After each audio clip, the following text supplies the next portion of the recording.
Funding for the Maddy Report is made possible by grants from BNSF Railway, moving our economy for 160 years. Harris Ranch Resort, providing Western hospitality and award-winning cuisine. The Wonderful Company, committed to growing a better world.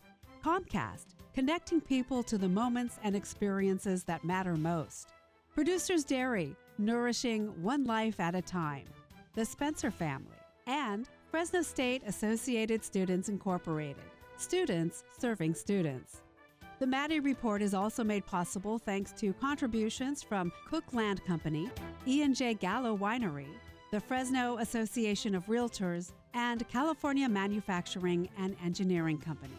From the Maddy Institute, the Public Policy Institute for the Valley's 4 public universities, this is the Maddy Report with Executive Director of the Maddy Institute, Blake Zante.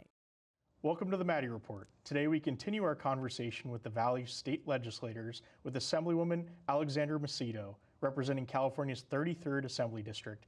Assemblywoman Macedo, thanks for coming on the Maddy Report today. We really appreciate it. Of course, Blake. Thanks for having me. Great. Well, let's dive right in. We definitely want to get to know you a little bit better. You were just recently elected in 2024. What inspired you to pursue public service, and how has your personal journey and career influenced your priorities as a legislator? So fresh out of college, I moved back to the Central Valley and I started working in my mom's engineering office, and we did project design, management, permitting, and compliance. And on the permitting and compliance side of things, I just found things very complicated and I disagreed. So I decided to go to law school, actually here kind of close by in Clovis at San Joaquin College of Law, and fell in love with the language of law. And then when I graduated, I started Macedo Environmental Consulting. So I've actually been working in the regulatory space for a while, and a lot of unelected bureaucrats are continuously imposing regulation that is driving up the cost of business and making things very difficult here in California. So that really is what led me to the state legislature, but I also had a really great role model. My dad was the mayor of Tulare and on council for about 20 years, and I really saw what being fair and truly loving the place you represent can have such a positive impact. And so if I can bring that to the Central Valley, I'll leave this earth a much better person. Tell us a little bit about your committee assignments. You know, those were recently just assigned. What committees are you currently serving on, and how do those impact your district? I'm really excited. So I'm vice chair of natural resources. So bringing that knowledge of ag in the regulatory space, I think will be a really great skill set there. I'm also the vice chair of governmental organization. So I'm really excited for a lot of bipartisan work to happen in there. I'm also on transportation, consumer privacy and protection, so a lot in the tech and AI space there. I'm also on the budget committee and the budget sub 4, which focuses on things like water and natural resources. So, and also business and profession, so making sure business voice is heard. Growing up in a house full of entrepreneurs and business owners, that's sometimes something that's lacking in the state legislature. So excited to bring some business knowledge there as well. You know, you talked about being on the Assembly Natural Resources Committee. Obviously, water is a big priority here in the Valley, regardless of partisanship. But what are some of the most important issues facing your district at the moment? And, you know, feel free to dive into these a little bit. Tell us a little bit about, you know, what are some of the top things that you're hearing from your constituents right now? You know, there's this big 4-letter word called stigma that is very terrifying and sometimes overwhelming for people that just don't really understand what that means. And something that I want people to understand about stigma is ag is not saying no to the sustainable groundwater management. It is saying not in the way that the state of California is wanting to implement it. Because what is going to happen is we're going to fallow millions of acres of farm ground, but with that, we're going to lose jobs, we're going to lose commerce, we're going to lose things that are the main driver of the Central Valley economy. Along those fronts, it's not just our groundwater that we have to address. We have surface water issues and storage issues, and then in turn transport issues that years and years and years of neglect of this has led to the situation that we're in now. That is where I am trying to be the voice in natural resources, but also in the state legislature, to let people know that these are high impact investments and water does not discriminate. Southern California needs water, Central California needs water, Northern California needs water, urban areas need water just like rural does. And until we integrate all of our interests into one common interest, which is water, we're going to be paying the price for this for the next decade, to the point that we could see less and less ground habitable in the state of California and a huge impact to the commerce that happens in our state. what are some conversations going on right now in the state capitol about balancing those different needs, especially here in the San Joaquin Valley, where agriculture is such an important part of the economy? You know, it's really exciting that on the federal level, President Trump called out the Central Valley specifically for their water needs. And as unfortunate as things are that are going on in Southern California, and my heart and prayers are sent out to those impacted by the fires, it's also starting conversations around how water feeds into that. And one point that I made, I'm on the special budget session committee, and I brought that up, that it would be a travesty in these conversations that we're having of things like wildfire prevention and spending money to make sure that things like what is going on in the Palisades and Altadena does not happen again, and that is investments in water infrastructure. And what that means is, you know, I think people are finally waking up that our water systems are very interconnected, and the Southern California folks are just as dependent on Central Valley folks and the Northern California folks to all work together to make sure that we're healing those systems and investing in those systems together. We'll be right back after this break. This is the Maddy Report.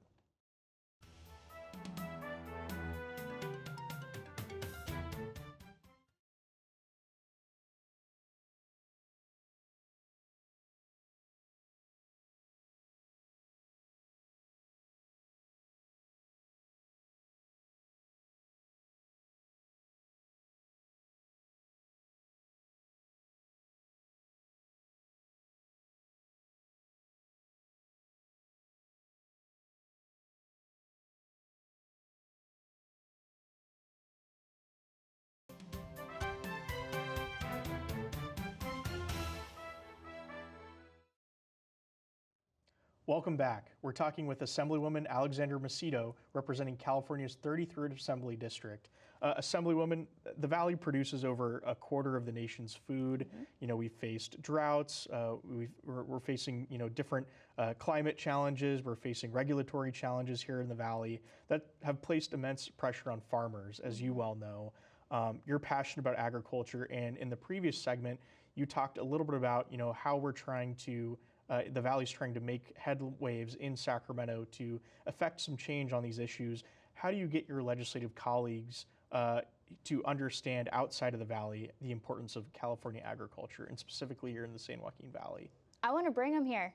I want them to talk to the people that are in the labor force, or I want to talk to the people that have been in generational ag, you know, like my family. My family's been in the livestock market industry since 1939, and, you know, the farming industry as well. I want them to see that the place that they drive through, right? Because so many of them use the California 99 and they drive through this place, but they don't realize the abundance of crops that we have. Additionally, there is a trend, and I'm so grateful this trend is happening, that people want to know where their food comes from, and they want to know that it's safe. And what I love to tell people is 99% of the food that is grown here is inspected and regulated. Less than 1% of foreign food that is imported in this country can say that it has that same inspection and regulation. So why not, when you're at the grocery store, look to see when you're grabbing that produce, where does it come from? Because you would actually probably be really shocked to see it's somewhere not too far from where you lived or grew up, or you might even have a connection to the family that grew it. And in the regulatory space, you know, I saw a statistic yesterday that the regulatory cost of growing lettuce is up over 70%. That's just the regulatory cost. Let's not take into account the market variability that can happen. Let's not take into account the labor variability that can happen, or the cost of compliance and, you know, the cost of doing business. And farmers are finally reaching a point that we're seeing smaller margins than even some of the farmers during the Great Depression, and they're saying, I just can't do it anymore. And unfortunately, this is not a lesson that we can wait for ag to leave and then expect them to come back. Once that's happening, it's far too late, and we're in big trouble. This is a national security issue. We have a superpower that a lot of countries don't have, which is we are able to grow and produce our own food right here in our backyard. Why are we not encouraging that to happen? Why are we continuing to raise the cost of doing that and making it difficult? We are continuously expected to do more with less. And what I'm really struggling with trying to communicate, and I'm gonna get better at it, is in ag, I explain it, we spend dollars to make pennies and bear 100% of the risk every time we put a crop in the ground, every time we have an animal on our facility. That is something that on the business end of things, It has to have a positive outcome. And until the business community, the legislative community, and the Central Valley community can communicate that in an effective way, we might need to rethink our strategy here a little bit. You know, you mentioned SGMA earlier, the Sustainable Groundwater Management Act. Certainly a big regulatory hurdle for a lot of farmers in the valley. Right. Certainly, I hear from a lot of farmers, and I'm sure you do as well. Yes. But you know, also with SGMA, I mean, it's trying to combat subsidence in the land throughout the valley with, you know, sinking that's impacted infrastructure like the Bryant-Kern Canal. It's impacted, you know, certain pockets of land throughout the valley. How do you grapple with trying to reverse those effects of subsidence and mitigate against that, but then also help support some of these small farmers who are sort of suffering because of SGMA's regulatory hurdles that it poses? So water is very scientific and multifaceted. That's why it's a very difficult thing to message on, because it's more than just a 30-second pitch. So I'm going to give you the best I can give as far as just a quick education on that. We know subsidence is happening. We're not denying subsidence is happening. What has happened is because our surface water allocations have been restricted to the point that they're maybe sometimes don't even exist, we've forced farmers and also rural domestic water users to continue to drill wells that are dependent on groundwater. That means that we have so many straws in the ground that we are sucking it dry. Now, the fix for me is then let that surface water flow. Build that storage that in times that we can get water to where it needs to go, we can get it there, we can bank that water, store that water, and use it when we need to in an effective way. SGMA, I would rather it focus on healing the aquifers through things like recharge, but things like flood irrigation that was a common practice in agriculture is slowly becoming a thing of the past, and we're going to drip because of the amount of restrictions on our water usage. And just for kind of a general idea, it used to be when we would flood irrigate, we would use water to cover the ground. Most of that water would go actually back into the ground. Some of it would go to the plant, and less than 10% of it would go back to the atmosphere. Now with drip irrigation, we're forced to spoon feed plants just the minimal amount of water they need in order for them to survive, but we're not seeing that same groundwater recharge that would heal the aquifers in a way that we can continue to reuse that water. That is something that scientifically is very complicated, and I'm not blind to that, but that isn't taken into account in SGMA. Once again, multifaceted. Why are we only talking about groundwater and not surface water and surface water infrastructure investments and storage? Thank you. We're going to talk more with Assemblywoman Alexandra Macedo right after this break. This is the Maddy Report.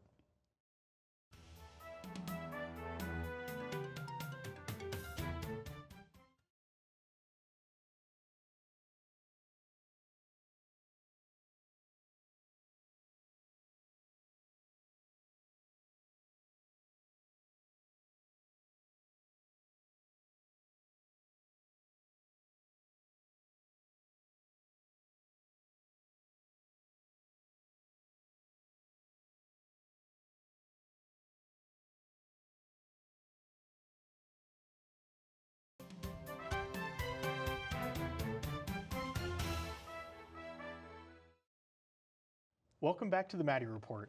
Assemblywoman, we talked a lot about water and a lot of the issues surrounding that, but let's move on to some other of the many issues facing California. Part of your campaign platform addressed rethinking K-12 education in California. Certainly a lot of challenges with our education system. What can the state do to improve the education system in your view, particularly here in the San Joaquin Valley, where rural communities are underrepresented compared to Los Angeles and San Francisco? It's really terrifying when I hear the retention rates are as low as they are in the Central Valley, and the reading level of students is decreasing all the time, and that we are slowly becoming okay with mediocrity in our education system. That I don't want a child to ever feel like they don't have an opportunity in life because they didn't have a chance when they were involved in their education. And so I want to make sure teachers feel appreciated, but also have the adequate resources that they can reach out to those kids that live in rural communities that maybe struggle to even get to school. And that's where a lot of even the regulatory pieces of the puzzle that we are facing here in the Central Valley. And I'm just, going to pull an example like the electric bus mandate, right? that electric buses can't get out to these rural areas and get kids to school and not have to have, double the buses and double the staff that they don't have the budget for anyway.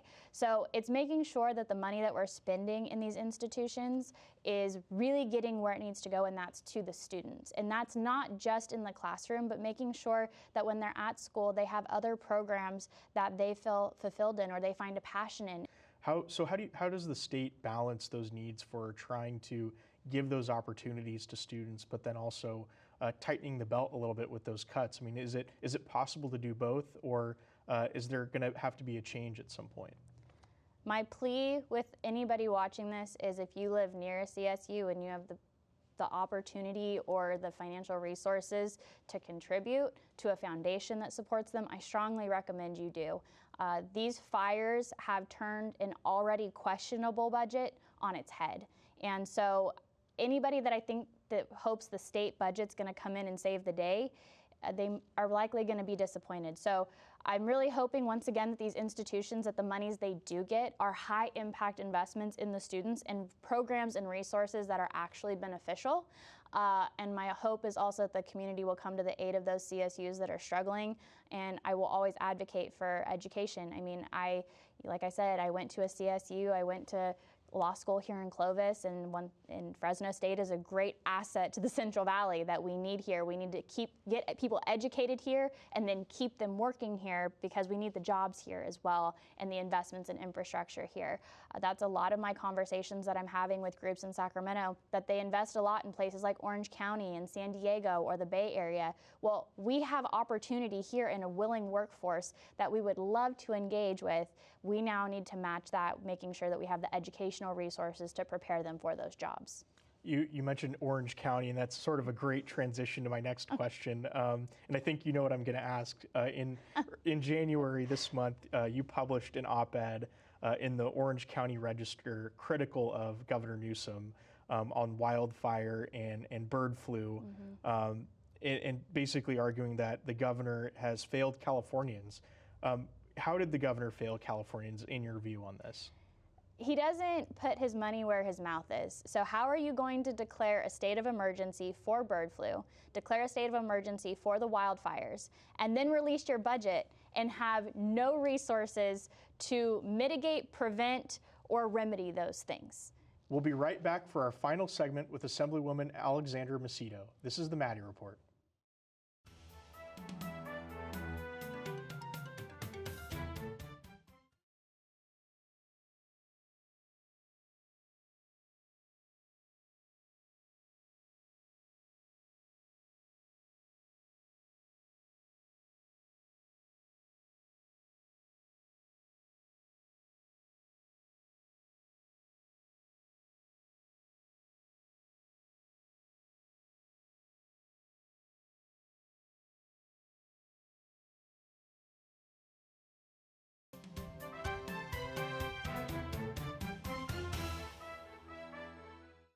Welcome back to the Maddy Report.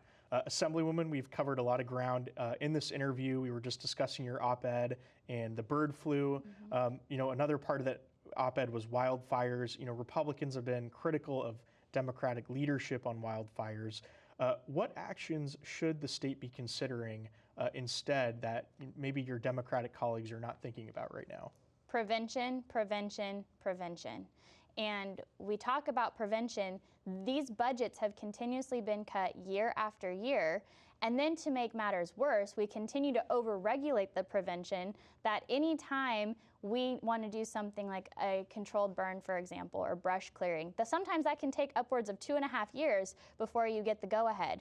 And it's ridiculous that we continue to take resources away from people that, like our firefighters and like our communities that are, impacted by wildfires. We saw that, not too far from here with the Creek Fire and things like that. It was devastating, and that was 400,000 acres compared to, I think it's 100,000 acres now in Southern California. Granted, the structures there, we're talking in the billions upon billions upon billions of dollars that, when I'm talking to you about the funding that we're trying to do for the recovery, that's the $2.5 billion for recovery. The $1 billion that Republicans were asking for is prevention, because otherwise we're going to continue to spend billions with a B over and over and over again, correcting the actions of these fires rather than preventing them altogether. A lot of money has been spent trying to mitigate the effects of homelessness here in the state of California, provide housing opportunities to Californians that are struggling. But some folks say it's not enough, and some folks say that the money that's being spent is not really getting at the root of the issue. What are some of your Republican colleagues saying the state should be doing to address this issue? Well, pulling into your parking lot, I was approached by a homeless person that was tapping on my window, and it's everywhere. It's not just here. And once again, $24 billion, we're talking $1 billion of investment and nothing to show for it. That once again, our resources are limited, our budget is limited. All of our investments have to be high impact investments into programs that actually work, actually show results. And this $24 billion was not it. And then they have the audacity to ask for $6 billion more towards failed policy and failed programs without any game plan really of how to change up and maybe make this better. I'm excited about Prop 36 passing, but that the state legislature cannot take credit for. That's the voters and a lot of people around here that opened their checkbooks and checked their ballots to make sure that that happened. And California spoke loud and clear that Prop 36 passed the way that it did. Until we're willing to admit on the homelessness front that theirs is a much bigger issue, and much like water, it's not single-faceted, we will continue to throw money at a problem and not seeing results. But I'm glad you brought up homelessness and that $24 billion number, because we've spent $24 billion and don't see anything. But so far, we've only seen $2.5 billion that's sent to Southern California in recovery. All we were asking for was $1 billion for prevention, fire prevention that is killing our state year after year, and they said no. $1 billion compared to $24 billion. The math does not add up for me, and we have to stop the craziness. Now, as a Republican, you're in the super minority. Yes. And so in order to do that, in order to get legislation passed, you have to work with your Democratic colleagues across the aisle. It really comes down to numbers. How do you work with Democrats to pass legislation that will help the Valley? I'm really excited. We're trying to resurrect the Central Valley Caucus, which is bipartisan, bicameral, and I'm hoping that we can have common talking points and a common message. So my Democratic colleagues can take that back to their Democratic caucus, as well as me taking them to the Republican caucus, and making sure that our story is being heard. But this is why I love the water issue so much. Water does not discriminate. Water does not care whether you're Republican or Democrat, rural, urban, geographical location. We all need it. And once again, we're at a critical point with that I'm really excited for my assignments on committees, because a lot of those feed into issues that are impacting the Central Valley, that now I can bring that advocacy to the places that these bills start at. And that's where one thing that I've learned in Sacramento is once bills get legs, they're running shortly thereafter. So a lot of people ask me, what kind of policy do you want to pass? Well, I have really great policy ideas, and I'm excited for the Central Valley to see them. But my main focus is making sure that I'm communicating with my Democratic colleagues to kill bad legislation. For those of you that watched the end of the legislative session last year, there were so many bills that they were there up until the constitutional deadline and cut the debate on the floor to less than 30 seconds for each bill. And in my opinion, that is a travesty to anybody that elected somebody to advocate for their needs, for their district, and they were silenced. In my opinion, that cannot happen again. We've already been limited to 35 bills over the 2-year legislative calendar, so I'm very excited that hopefully when people are putting policy forward, it's because they believe it's good policy, and that we're able to have these conversations early on in the life of a bill, that if it's a good bill, we can get it to the floor and it's bipartisan, just good policy for Californians, and if it's a bad bill, we can kill it in committees and prevent it from being signed into law. Well, Assemblywoman, that's all the time we have. Thank you so much for being on the Maddy Report. Appreciate it. Really Absolutely. Appreciate it. Thank you for tuning into the Maddy Report. To learn more about the Maddy Institute, visit maddyinstitute.com. We'll see you next week. The views expressed in the Maddy Report are those of the individuals participating in the program and do not necessarily reflect the views of the Maddy Institute. If you'd like to share your thoughts about today's episode of the Maddy Report, please visit our website at maddyinstitute.com.